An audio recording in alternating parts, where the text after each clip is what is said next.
और मेट्रो में लड़के घुसने के बाद क्या करते हैं? फोन निकालते हैं, रील चलाते हैं। मैंने भी फोन निकाला, रील चलाया। इंस्टाग्राम मादर को पता था मैं कहां खड़ा था। पता है पहली रील कौन सी आई? How to detonate a human bomb. जब तक मैं चेंज करता वो बोलता first take the bomb out of your bag. ये मेरे अलावा सबने सुनी है। फिर सबने मेरी शक्ल देखी है, उनकी गांड फटी भाई साहब। लोग बहुत जज करते हैं मुझे, जैसे आप सोच रहे हो मैं बजरंग दल के सदस्य हूं ना। है ना महाराज? ऐसे जज नहीं करते। ठीक, आप तो फिर ठीक अच्छा कर रहे हो। मेट्रो में तो बहुत ज्यादा, मेट्रो में ट्रैवल करा है सबने ना। एक सिक्योरिटी चेक पता है ना, लेडीज का सिक्योरिटी चेक अच्छा होता है ना। प्रॉपर कैबिनेट दिया गया है उनको, प्रिंसेस ट्रीटमेंट मिलता है, वहां जाते हैं फ्रेश होते हैं, फिर मेट्रो में ट्रैवल करने जाते हैं, है ना। यही होता है ना। लड़कों का देखो, एक दरवाजा बना दिया, आगे 2 CISF ऑफिसर खड़े रहते हैं, 2 रहते हैं, ढंग से देखना। एक के हाथ में काला डंडा होता है, कम मेटल डिटेक्टर, है ना, और एक बंदा उसके पास खड़ा रहता है। पता है दूसरे बंदे का प्राइमरी जॉब रोल क्या होता है? इस पहले बंदे से गॉसिप करते रहना। हमेशा इधर गॉसिप करते रहते हैं, है ना, गॉसिप करते रहते हैं। और पता है एक और चीज बताना चाहूंगा, एक माइंडसेट के बारे में, जिस डंडे वाले ऑफिसर की। उसके दिमाग में एक बात बैठ चुकी है कि अगर कोई बंदा इस दरवाजे से बाहर निकल रहा है और कुछ डिटेक्ट नहीं होता, तो इस डंडे से तो घंटा उखाड़ पा रहा है। तो डंडे को ऑन ही नहीं करते हैं। जैसे मान लो आप आते हो, उस गेट से पार होके आते हो, तो आपकी चेकिंग पता कैसे करता है? मुंह से आवाज निकलता है, पी पी पर बोलता है भाग। सारे लौंडों कैसे भेज देता है, और 100 लौंडे 1 मिनट में पार कर लेता है वो। हाँ, सारे हो जाते हैं, ठीक है। लेकिन जब मैं जाता हूँ ना, सारा सिस्टम चेंज हो जाता है। पहले तो दोनों बंदे गॉसिप करना बंद करते हैं। ये जो एक्स्ट्रा बंदा होता है ना, वो जाता है कैबिनेट की तरफ, जो लड़कों की साइड होता है, वहां जाता है और पोजीशन ले लेता है AK-47 के साथ। हाँ, फिर दूसरा बंदा बोलता है, वो डंडे वाला, नाउ यू कैन कम। तो मैं जाता हूँ, गेट से पास होता हूँ, और वो एक स्टैंड टाइप का पता है, वो मेरे लिए कटघरा है, वहां कटघरे में खड़े हो जाता हूँ। पता है कटघरा क्यों है? कि मैं गुनेगारी हूँ उस ऑफिसर की नजर में। किस गुना का ये ना मुझे पता है ना उसे। ठीक है, फिर वो मुझे स्कैनिंग या सिक्योरिटी चेक स्टार्ट करता है। सबसे पहले मुझे आंखों से स्कैन करता है, upward and downward, full scan करता है। इसके बाद वो डंडा ऑन करता है, फुल बॉडी स्कैन करता है, अगवाड़ और पिछवाड़ दोनों। ये करने में खत्म नहीं होता, उसके बाद बॉडी फुल बॉडी मसाज देता है, टक टक टक टक करके। हाँ, खत्म ही नहीं हो रहा है उसका। और पता है यहाँ खत्म नहीं करता, इसके बाद और करता है। इसके बाद पता क्या करता है?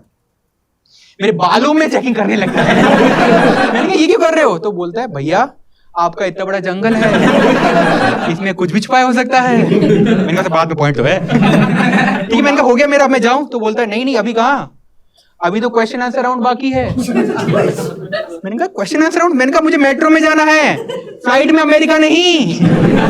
तो बोलता है नहीं नहीं, ये प्रोटोकॉल है। मैंने कहा प्रोटोकॉल है तो फॉलो करना पड़ेगा। तो फर्स्ट सवाल पूछता है आपको कहाँ जाना है? तो उस दिन मुझे राजीव चौक जाना था, तो मैंने बोला मुझे राजीव चौक जाना है। सेकंड क्वेश्चन पूछता है what is the purpose of your visit? अचानक से इंग्लिश में शिफ्ट हो गया, मैं कंफ्यूज हो गया। मैंने बोला क्या? तो बोलता है मकसद क्या है तुम्हारा? देख रहे हो जैसे जैसे कर रहा है। फिर मैंने पूछा मकसद मेरे बैग में है, जो स्कैनिंग मशीन से बात हो रहा है। उसके चेहरे पे घबराहट आ गई थी, और उसके चेहरे पे सिर्फ घबराहट आई थी। पता है एक और ऑफिसर होता है, वो स्कैनिंग मशीन बैग के पास बैठा रहता है ना। तो वो पहली फुर्सत में दबे पांव एग्जिट गेट पर बातें। तो फिर घबराते घबराते पूछता है भैया वैसे बैग में क्या है? तो मैंने उसे बताया बैग में टी-शर्ट है, पाली के बाजार से एक्सचेंज करने जा रहा हूँ। तो बोलते हैं बच गया मैं, आज तो मैं बीवी को देखूंगा। फिर अगला सवाल पूछता है आप दिल्ली में क्या करते हो?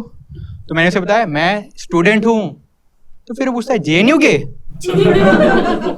मादरचोद कितना जज कर रहे हैं यार। मैंने बोला नहीं नहीं, UPSC का। जो मैंने बोला UPSC का, पता है वो क्या करने लग जाए, ऐसे कर रहा है। मैंने कहा ये क्या कर रहे हो सर? बोलता है I am connecting the dots. मैंने कहा मतलब? तो बोलता है अब मैं समझ गया हूं, तुम ISI के अंडरकवर एजेंट हो ना, जो हिंदुस्तानी सरकार में काम करके उन्हीं के राजों को पाकिस्तान को दोगे ना। मैं तुम्हें तुम्हारे मंसूबों में पूरा नहीं होने दूंगा, पाकिस्तानी अजीत डोवाल। कितना जज करोगे? अब मैं इरिटेट हो गया था जज करने से, है ना। तो मैंने कहा इस सारे सवालों के जवाब देना पड़ेगा। तो जैसे मैंने पर्स निकाला, पर्स खोला, पर्स में से आधार कार्ड निकाला, उसको दिया। तो उसने आधार कार्ड देखा और फिर दूसरे ऑफिसर बोलता है अरे भाई बाहर आ जा, ये हिंदू है। सारे सवालों का एक आंसर, ठीक है। और यहाँ चेक करना छोड़ा नहीं उसने। पता है दूसरा ऑफिसर बाहर आते थे, पता है क्या बोलता है? बाहर आ रहा है वो और बोलता है अरे तू हिंदू है? फिर तो मैक्सिमम गुंडा होगा या एस्पायरिंग बाबा। कितना जज करोगे यार।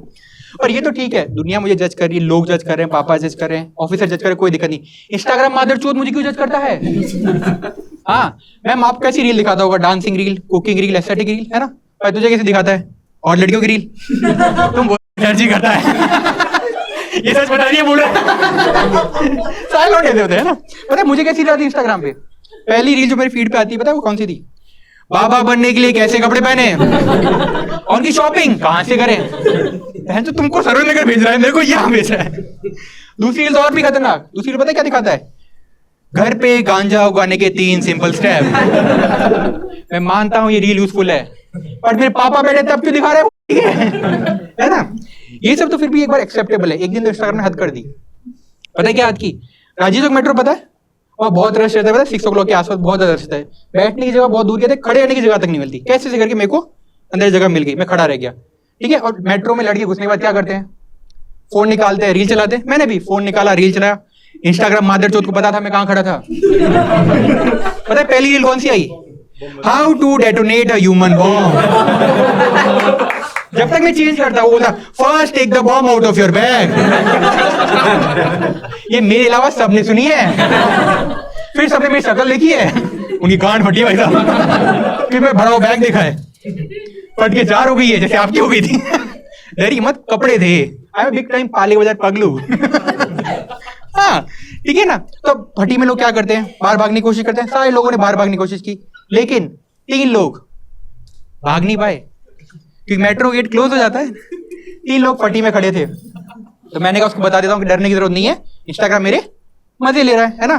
तो एक बंदे को मैं बता नहीं जा रहा था, उससे पहले वो बताया भैया मैं गरीब खानदान से हूँ, मुझे तो छोड़ दो, मेरा बाप गरीब, दादा गरीब, पूरा खानदान ही गरीब है। और इसके बाद खत्म नहीं हो रहा, बोलता है मेरा घर में बीवी बच्चे माँ बाप सब हैं, अगर मुझे कुछ हो गया, बीवी विधवा, बच्चा अनाथ, माँ बाप का सहारा चला जाएगा। मैं इमोशनल हो गया जैसे नॉर्मल पीपल हो जाते हैं। लेकिन और मेरी आंखों में नम भी हो गई थी, बहुत नम हो गई। पता दिल्ली के लोग बहुत हरामी। इसके पास में एक बंदा खड़ा था, पता क्या कहता है इस बात पे? भैया ये तो कुछ भी नहीं है। अब आप मेरी सुनिए, आप मुझे जज मत करिएगा, आउट ऑफ क्यूरियोसिटी मैं सुनना चाहता था। तो मैंने उसे बोला सुना, तो फिर वो बोलता है कि भैया मैं 25 साल का हो गया हूँ और वर्जिन हूँ, मेरे नुन्नू का पर्पस ही पूरा नहीं है दुनिया में आने का। और मुझे ज्यादा बुरा इसके लिए लग रहा था, और आंखों से आंसू निकल गए मेरे। अब हाँ, और सबसे ज्यादा बुरा किसके लिए लग रहा था? तीसरे बंदे के लिए। उनको इनकी बातों से कोई फर्क नहीं पड़ रहा था, वो बस खड़ा था ऐसे करके। वो सोचा था बम फटे, सुनाई और दिखाई ना दे, वो रॉकेट की तरह लॉन्च हो जाए। सोरा के नारा उसको कोई फर्क ही नहीं पड़ रहा है कि नहीं? बिल्कुल सिंपल सिस्टम। तो मैंने कहा सबसे पहले इसको बताना बनता है, तो इसको बताने के लिए मैंने इसे टैप करा ना उसको, तब रॉकेट में से पेट्रोल लीक होने लगा। ह्यूमन बिहेवियर यार। तो पता है आंखें खोलते हो क्या बोलता है? बोलता है यमराज जी नरक में भी मेट्रो चलने लगा क्या? वो वैसे आपको भैंसा कहाँ गया?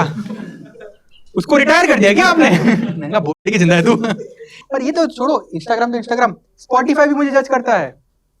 हाँ बताऊं को, अब एक दिन मेरा बहुत अच्छा मूड था, होता है ना कभी कभी अपना अच्छा मूड होता है रोमांटिक सॉन्ग सुनने का। जज मत कर, मेरा भी हो सकता है। ये बोला बे शकल में लगता नहीं आपका।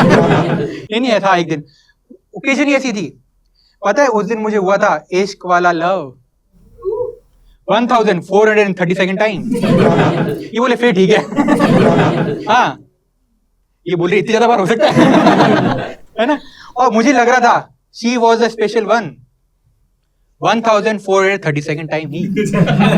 हाँ तो फिर मैंने क्या किया, फोन लिया, स्पॉटिफाई ऐप खोला, उसमें एक प्लेलिस्ट होती है ना टॉप रोमांटिक बॉलीवुड हिट्स की, वो क्लिक की और पहला गाना चलाया सैयारा, है ना जो सबका फेवरेट है। सैयारा चला के मैंने फोन साइड में रख दिया। मैंने कहा गाने बजते रहेंगे रोमांटिक सॉन्ग और मैं खो जाऊंगा इसमें। और मैं खो गया था रोमांटिक गानों में। और पता है क्या होता है, ऑटोमेटिकली गाना नेक्स्ट प्ले होना चाहिए ना, सैयारा खत्म हुआ कोई भी नया अगला सॉन्ग प्ले होना चाहिए इसी प्लेलिस्ट का। पता है अगला सॉन्ग कौन सा प्ले हुआ? तू डाकू एक नंबर दा। कैसे जज कर रहे हैं? मेरे मूड की मां बहन कर दी उसने। तो जल्दी से मैंने फोन लिया कि मेरा मूड और खराब ना हो। फोन लेते ही मैंने नेक्स्ट बटन प्ले किया। पता है नेक्स्ट गाना कौन सा बजा उसने? सलाम रॉकी भाई।